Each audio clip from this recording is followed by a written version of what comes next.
She's just a nobody, my mom laughed, brushing me off, until my brother's fiancé searched my name online and everything flipped. She's just a nobody, my mother laughed, her voice dripping with dismissive certainty. That was the moment, right there at our mahogany dining table, when my brother's fiancée, Jessica, picked up her phone and typed my name into Google. And everything changed. Hi, I'm Rachel Thompson, and I was 32 years old, sitting at my parents' house for what was supposed to be a celebratory dinner. My family, they'd always treated me like I was invisible, you know? The forgettable daughter who never quite measured up. My mom, Barbara, she just laughed when Jessica asked what I did. Rachel does something with books. A small press or magazine, isn't it, dear? She'd said, waving a hand. Nobody at that table, not a single soul, could have predicted what was about to unfold.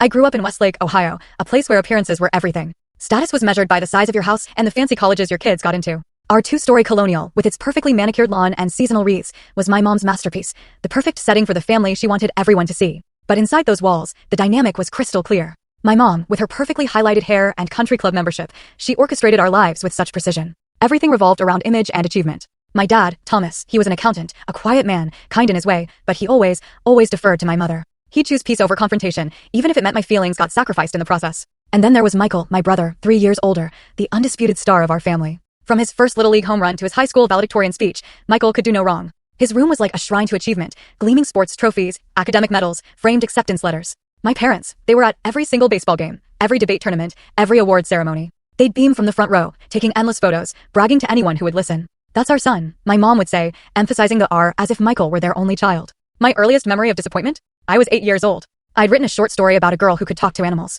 My third-grade teacher had given me an A+ and written extraordinary imagination across the top. I ran home, absolutely bursting with pride, waving my story in the air. Mom, Dad, look what I wrote. My mother just glanced at it. That's nice, Rachel, but we're getting ready for Michael's science fair. Put it on the counter and we'll look at it later. Later never came. Days later, I found my story, stained with coffee rings, unread, forgotten. This pattern, it just kept going throughout my childhood. In 6th grade, I won a district-wide writing competition. Neither of my parents came to the ceremony. Michael had a baseball game that day. You understand, don't you, Rachel? My father had said gently. This is an important game for your brother.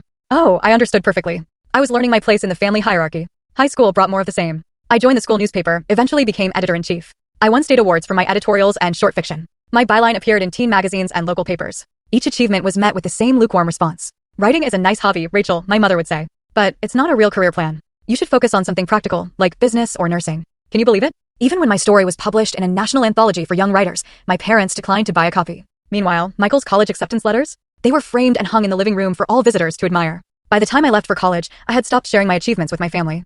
I chose a university in New York, as far from Ohio as my scholarship would take me. The distance wasn't just geographical. I was creating emotional space, trying to become someone apart from the invisible daughter I'd been at home. Full story on channel, link below. Watch what happened next.